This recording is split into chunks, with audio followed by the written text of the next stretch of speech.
So what we have here is a 19th century Cape Cod style home. The homeowners came to me because they have some extreme issues with their roofing system and they're looking to move to Florida, plain and simple. The decking we're going to be redoing along with all of new shingles and new chimney system. So when we got on site today, starting the job, after a good couple hours, we found that the whole situation of the roof was a lot worse than it came to us at first. One of the issues that we came upon was the chimney system flashing was coming out of the mortar joints on the bricks. I called the homeowner, told him the situation, which I already brought to their attention when we looked at the house in the first, probably about 8 months ago. And they seemed pretty good with everything and they wanted us to go ahead and do it ourselves. So we'll be able to secure it in and make it perfect and watertight and just the way that we want it.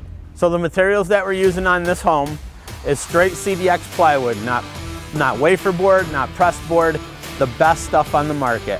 Also on top of that, we're using 3 feet of ice and water shield. We're using ice and water shield that goes up all of the valleys, which are very, very steep valleys, and the guys have a special process for doing those valleys. We also use rhino underlayment, which is encapsulating the roof. On top of that, once that's on there, we're gonna come back with the 50-year architectural Owens Corning duration shingles. All new drip edge.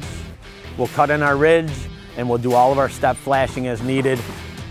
Use some silicone just to tidy up a few spots, and then you have yourself a beautiful new roof that's gonna last you forever. As you can see, this is one of the bad problem areas on the house, worst problem area on the house. But it's a good thing because what you can see is the cedar shake that are underneath here. Now back in the day, this is how most of the homes were built in this area. The cedar shake underneath, when they installed it, they leave gaps in between the decking underneath it.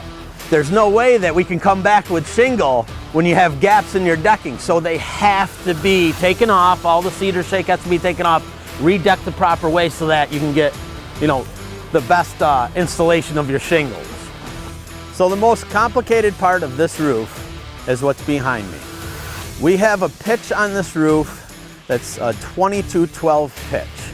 Very sharp, very dangerous, not for the novice person. So how we're gonna do this section is opposite of the norm how we do the rest of the house.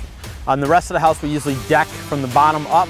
We're gonna go in reverse so that we have staging so that it could catch the guys if anything was to happen. And it's just a big safety issue and we can get it done quicker. So no matter what kind of situation your roof is in, feel free to give us a call. We'll come out, we'll take a look at it. We'll help you guys out with whatever you need.